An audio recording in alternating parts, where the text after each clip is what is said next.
there's one key factor that borders on me, which is my saying, I'm a Nigerian and my tribe comes second.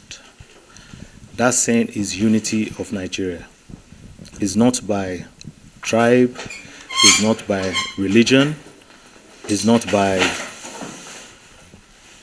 cultism, in the sense of people do call to separate Nigeria.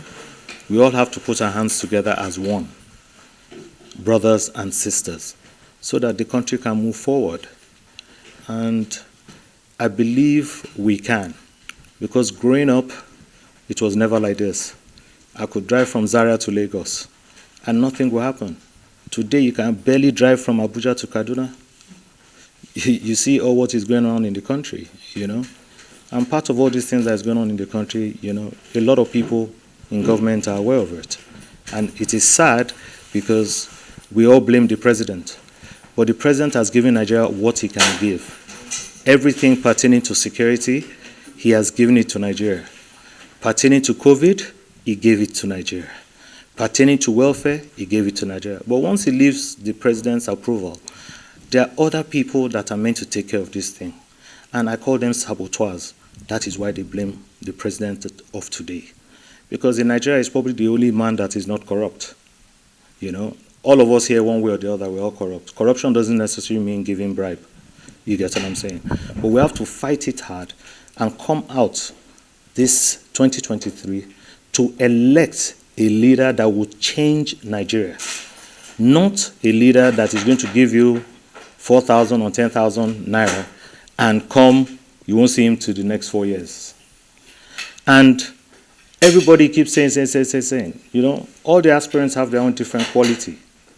But I'll tell you, I'm a card-carrying member of APC. And when it comes to that, I cannot vote for anybody else. Especially when it comes to people like who is our presidential candidate, Bola Tinubu. A lot of people do not understand when I talk about Bola Tinubu.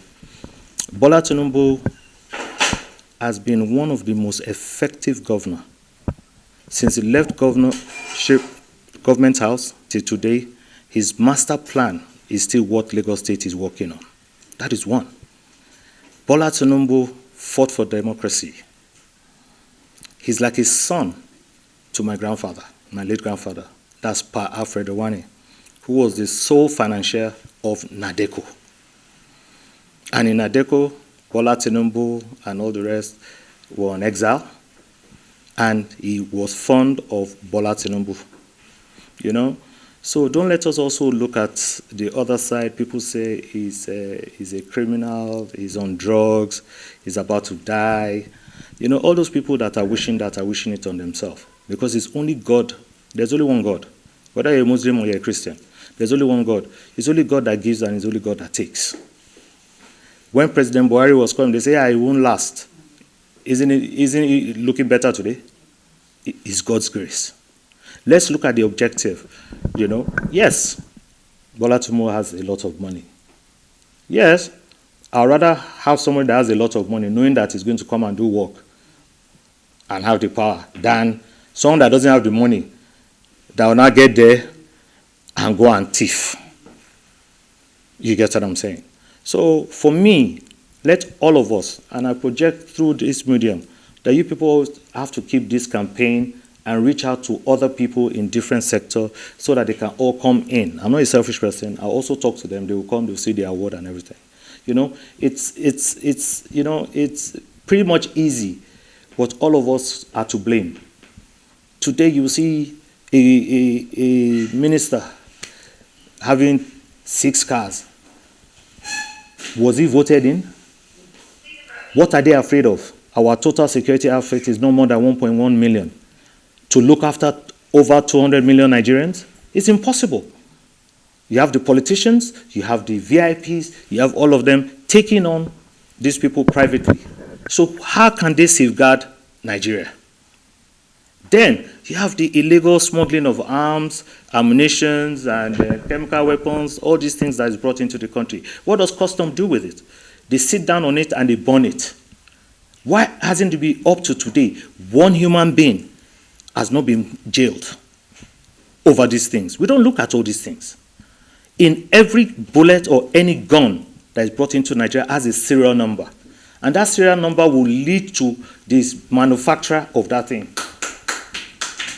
And if that goes that way, then you'll be able to know, go to the manufacturer, who bought this thing? You come to Nigeria, who cleared it? Who is the agent? We are not stupid.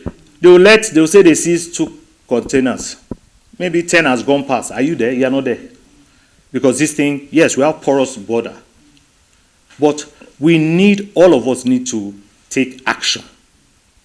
It's neighborhood watch. If anybody comes into your neighborhood that is new and is 6 of them, you should be able to know where they're coming from.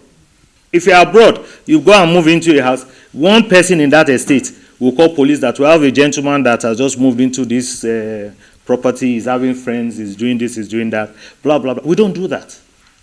We all say, oh, it's our own. It's our own, it's our own, it's our own. Oh, we don't want wahala with this. So. But when the wahala comes, what do? It affects everybody. There's no place in this world, if anything goes wrong in Nigeria, that they can accept our population. And Nigeria is the giant of Africa. And it saddens me. Look at Ghana. It saddens me when I hear this. And it saddens me that President Buhari has done a lot.